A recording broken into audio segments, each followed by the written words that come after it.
What do glaciers and cars have in common? Well, we'll tell you on the next edition of Motoring 97 when we take an expedition to Alaska.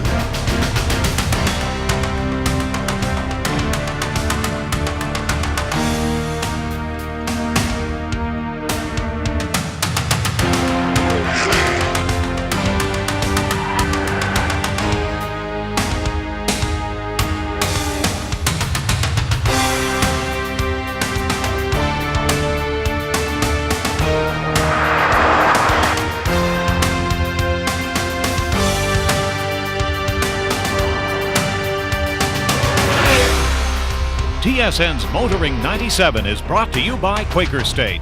The big Q stands for quality, always has, always will. And Midas, the way it should be.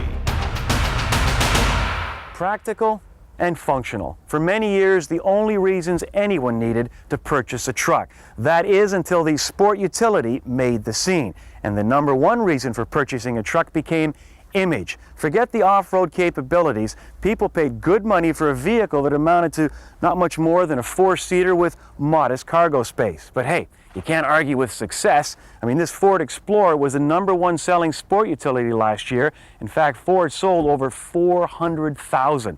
Yet despite this success, Ford has looked into its crystal ball and they see a new trend in the future in this segment. Well, we're here in the beautiful state of Alaska to meet the vehicle that Ford believes will satisfy this new appetite. Ford really didn't have to look into its crystal ball. All they had to do was look across the street to General Motors. Its GMC Yukon and Chevy Tahoe have been steadily increasing in popularity. This segment is known officially as the full-size sport utility segment. They sold about 80,000 in 1994, and Ford predicts a jump of 30% to over 130,000 by the year 2000. And Ford are hoping the Expedition will dominate like its older sibling, the Explorer. I don't think it's a new venture. We find that there are some customers that buy Explorers who want a little more room, want a little more package space, a little more trailer towing capability. The Expedition is really an extension of the Explorer. We don't think it's highly substitutional for the Explorer because those people like that size, they like the compact size, but there are people that need a little bit more room for families. The Expedition has room for 9 passengers. You can get a little more cargo in it with the seats folded down. So there are people that want that. Also the trailer towing aspects. It's an 8,000-pound trailer towing capability. You can't find that in the Explorer. Along with the Explorer, the Expedition is also an extension of Ford's number one selling pickup truck, the F-150. The Expedition platform is derived from the F-150 and shares nearly half of its components with the 97 F-Series. Customers that are kind of loyal to the brand, and they might be looking for something that looked like an F-150 was some kind of a vehicle that was a little bit more luxury. So I think they have found the right answer. What they built, actually, as far as I'm concerned, is a great station wagon F-150. The Expedition, which replaces the 31-year-old Bronco, comes in 2 trim lines, the upscale Eddie Bauer and the XLT. Ford's Control-Track 4-wheel drive system offers the choice of 4 drive settings. The standard rear suspension is a tapered coil suspension with an optional 4-corner air suspension. If you plan to go off-roading, go with the firmer coil springs. But then again, no self-respecting sport utility owner would be caught dead off-roading. On average, about 15% of people who buy compact sport utilities use them really off-road. But they're really use them in case they have to use them. They have it, and also look at the gears. But when you get to full size, that goes from 15% to 50%. It's got to be legitimate. It's got to do what we say it's got to do, and it's got to be able to go off-road, whether they want to go off-road or not. But they want to know it can go off-road. The standard engine is the 4.6-liter V8, which generates 215 horsepower at 4,400 RPM. The 5.4 V8 delivers 230 horsepower at 4,250 RPM. ABS and dual airbags are standard. The engine performance is extraordinary. From right low down, there's lots of power. Getting into two-lane passing situations and on Alaskan highways. Put your foot into it, and it just goes by motorhomes with no problem. Can it go up against the Yukon and Tahoe? Will it be a good ride? No question, it will. It all depends on its price. I think that's going to decide how well it does against the Tahoe and Yukon. This is a great time to be a consumer. This is a great time to be in the marketplace. Reminds me a little bit when I was young, growing up in the 60s. It was a great time. There were a lot of exciting vehicles out there. Then it got a little boring, you know, and I think it's not boring anymore. And I'm proud of Ford Motor Company because I think we're on the leading edge of some of the vehicles that we offer in the marketplace today. Should General Motors be nervous a little bit? Yeah, I would be if I was them.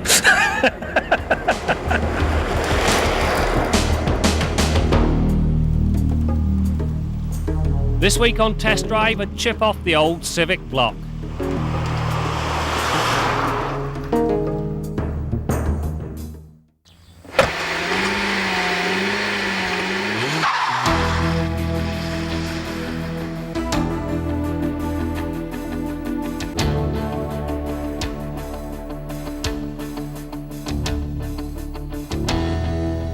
This week on Test Drive, we take a look at a car that was designed for Canadians, will be built by Canadians, and is exclusively Canadian. It is, of course, the Acura EL, a vehicle destined to replace the Acura Integra in their lineup. To set the record straight off the top, the EL is very heavily based upon the Civic, and hence the reason it is going to be built in Alliston, Ontario. That said, there are enough differences to set it apart from Honda's top seller. Power comes from a 1.6-litre inline-4 that churns out 127 horsepower and 107 pounds-feet of torque. Tromp the go pedal and the engine spins up through the rev range quickly and effortlessly, delivering the power in a linear fashion. As well as featuring 4 valves per cylinder, this motor incorporates Honda's patented variable valve timing and lift electronic control, or VTEC for short. This system spreads the power out right across the band. From roughly idle to 5200 RPM, the inlet valves are operated by cam lobes that promote low-end punch. Beyond this engine speed, the rocker arms are mechanically locked to a third rocker that follows a high-lift lobe. This increases the duration, which in turn allows the engine to breathe, and properly so, right up to the 6900 RPM red line. Matched with this engine is a 5-speed manual box that is all it should be. The throws are short, the gate decipherable, and the clutch light and progressive. Now, did you really expect anything else from Honda?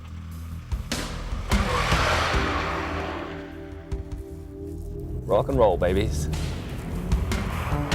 The EL is suspended by a fully independent coil spring design that uses double wishbones at all 4 corners.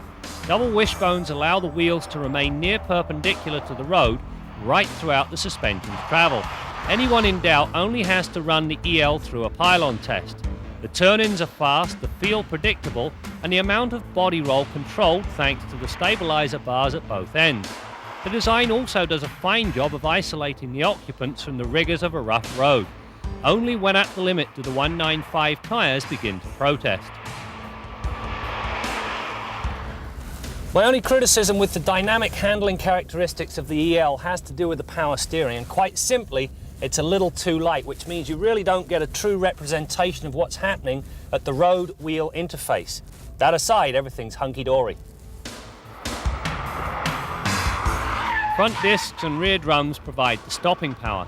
Throw the anchor out and the EL comes to rest quickly and in complete control. The reason is that the threshold is easily found and modulated. A major oversight, however, is the fact that anti-lock brakes are an option. Not a bright idea on what is being touted as an entry-level luxury car. Luxury implies loaded, and loaded means ABS. Honda needs to rethink this one. The trunk on the EL has been well thought through. First of all, split folding rear seats. Now you must use the key to fold them down.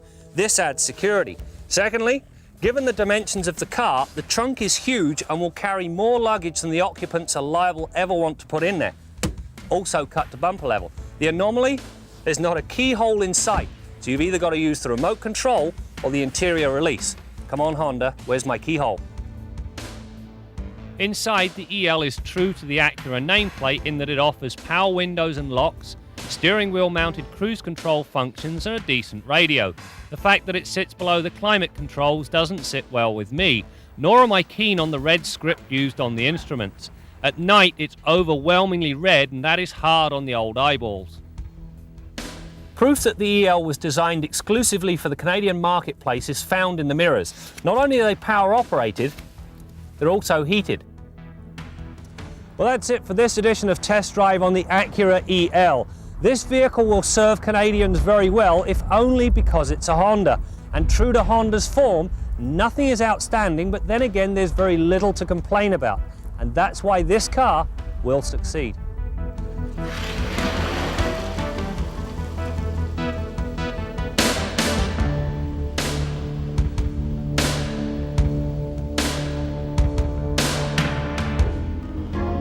General Motors, calling it an evolution, not a revolution, has launched its much-awaited minivans. The newly designed Pontiac Transport and the new Chevy Venture. Well, the fundamental premise behind the new Venture and Transport minivans is that they're customer-focused. And quite frankly, we were not very successful with our previous van, and so we are a very distant fourth player in the market. The dual sliding door is an outstanding feature, and in fact, Chrysler has done an outstanding job of marketing. And that's the real key here. When we did our early studies, we knew that there was some percentage of people that wanted that feature. Actually, it was somewhere around 20%, and all the manufacturers, I think, collected the same data. Chrysler and we ourselves said, hey, that's something that we ought to go for. Chrysler, with the introduction of their new minivan, which is an outstanding minivan, by the way, they really marketed so that now the percent penetration is up in the high 80s. So as part of our rollout plan at the plant, we start with the dual sliding door availability on the extended wheelbase. Then on the regular wheelbase, we'll bring it in mid-year for the Chevrolet. The Venture and Transport will be powered by a 3.4-liter V6 with 180 horses, dual airbags, and four-wheel ABS brakes will be standard. Prices will range from $23,000 to $27,000. Look for the new minivans on a future test drive on Motoring 97. Our Midas tip of the week concerns exhaust leakage. If you've got an exhaust leak as big as this one, you're going to know it because you're going to hear the noise. However, some cars just pinhole their exhaust systems, and you may not discern that slight increase in noise. If you happen to be unfortunate and have a deadly combination like this one, you could be in for big trouble. Here's a hole in the floor not far away from a hole in the exhaust system. Carbon monoxide fumes, which are a major component of your car's exhaust gases, could easily enter the car. In small quantities, carbon monoxide can make you drowsy, and enough of it can kill you. So if you find this combination, make sure you fix it as soon as possible. That's your Midas tip of the week. A portion of Motoring 97 is brought to you by the Solder Seal Gunk family of automotive products, makers of Puncture Seal Gold and Liquid Wrench.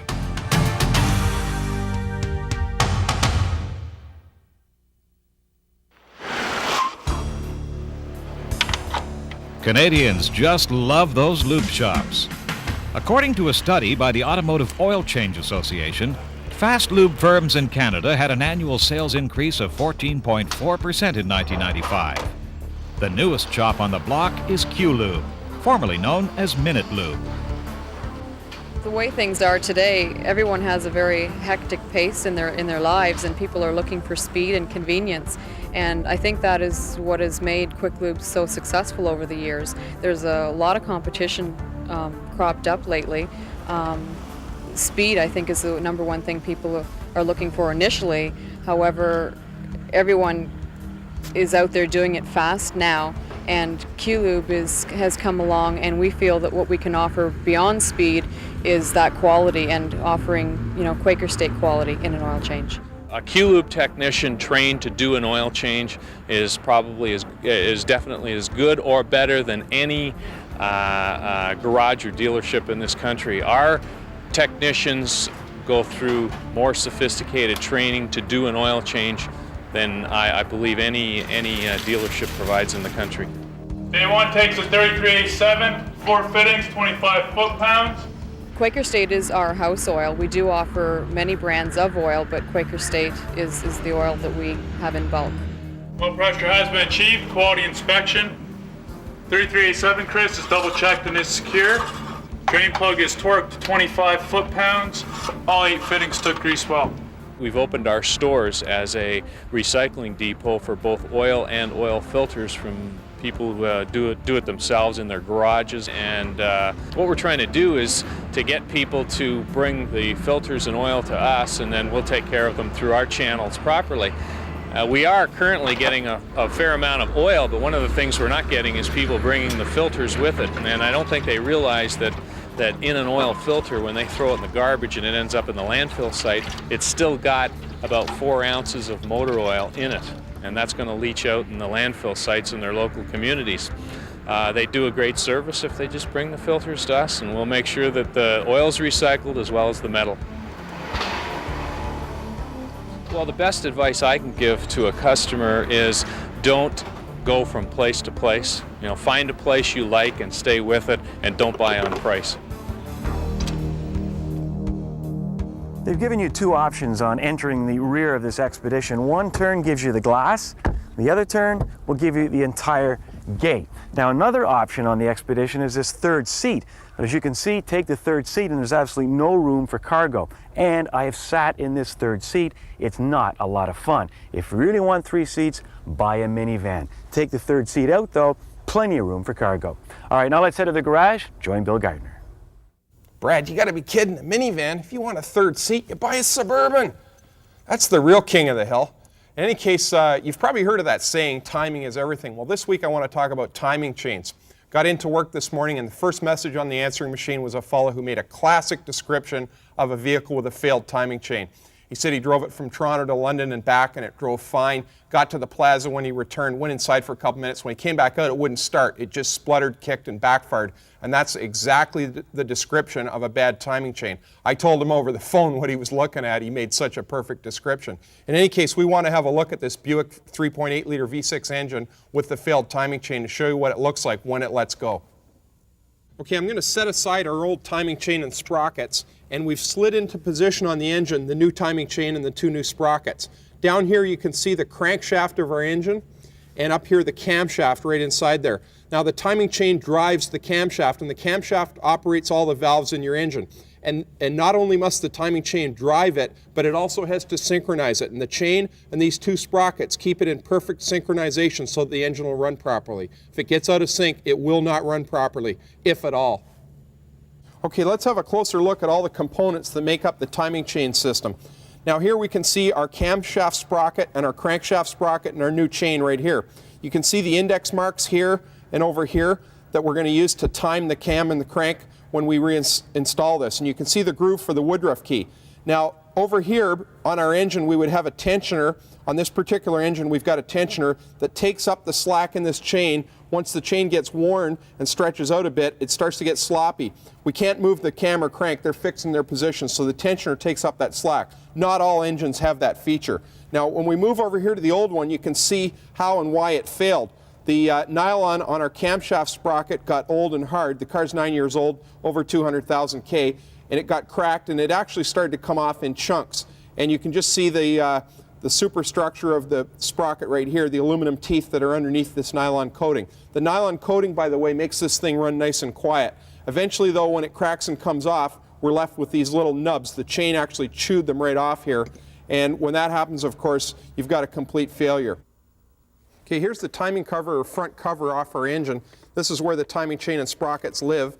And you can imagine that this whole area is bathed by the motor oil that's lubricating the engine, and the timing chain and sprocket receive their lubrication from that. Now, where did this nylon go that broke and fell off our timing sprocket and caused it to fail? Well, that's the next question. I'm sure you're thinking that, and that's the next step when you're doing this job. You have to remove the engine oil pan to get that debris out. And when we look down in the bottom of the engine oil pan, all that debris that you see cascading across the floor of the pan is as a result of this timing chain failure. You can see some big pieces of nylon, those hunks right there. And if you look closely at the bottom of the pan, you can see that silver, looks like metal flake that's rolling across the bottom of the pan, and that's aluminum filings that have been chewed off that cam sprocket.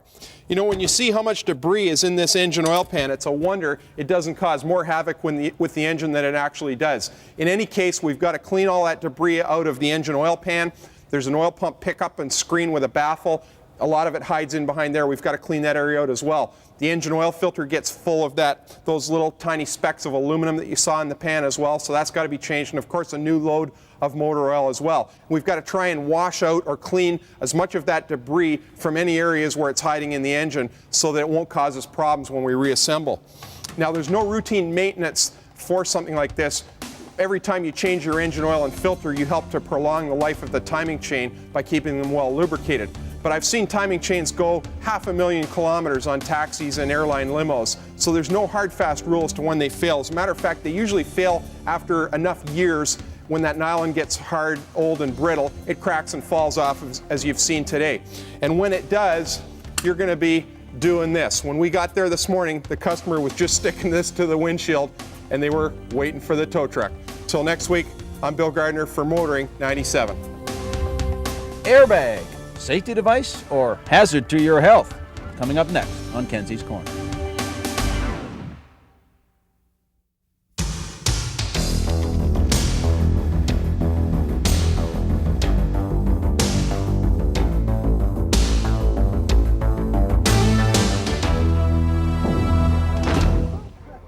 You know, we've had airbags in cars for a few years now, and the statistics are starting to roll in. Turns out they're not the panacea the safety crusaders claimed they'd be. Turns out some people are being injured, even killed by the airbag itself. Well, guess what? If you set up an explosion of sufficient magnitude to inflate a big airbag within a few milliseconds in the enclosed environment of a car interior, well, you're going to cause some damage. The best you can hope for is that the damage will be less severe than if there was no bag at all. Now, most of the time, that's what happens. But if the passenger is a small adult, a child, or worse still, a baby in a rear-facing car seat, an airbag deployment can be a tragedy. Is this a surprise? Well, not at all. When the Ralph Naders of the world were screaming for airbags back in the 70s, the car engineers warned everybody that this would happen. But hey, who knows more about car safety, the people that design them or the Washington lawyers? Now, the blame for this can be pinned right at the feet of the U.S. federal and state governments. They were too chicken to pass meaningful seatbelt legislation, so airbags had to be designed to be big enough and fast enough to protect an unbelted occupant. Now, if you're a driver wearing a seatbelt, your chances of surviving an otherwise fatal crash are about 42%. Add an airbag, and it's about 48%. But for a passenger with a seatbelt, well, you're never going to hit the dashboard anyway, so the airbag is almost totally useless. The only people that bags are saving are people who aren't wearing their seatbelts. But maybe these people shouldn't be in the gene pool anyway, if you know what I'm talking about. Especially if to save their lives, we have to sacrifice the lives of innocent children. You know, if Lewis Carroll, the guy who wrote Alice in Wonderland, knew about this, he'd have a field day. I'm Jim Kenzie. Well, we came here to Alaska to meet the Ford Expedition, but if I get a chance to come back, I'm going to do exactly what Louis is doing right here and fish for salmon in the many glacier-fed streams. Now, you know, we mentioned earlier that the main competition for the Expedition comes from General Motors with the Tahoe and the Yukon. And on a future program, we're going to put them head-to-head and see who comes out the winner.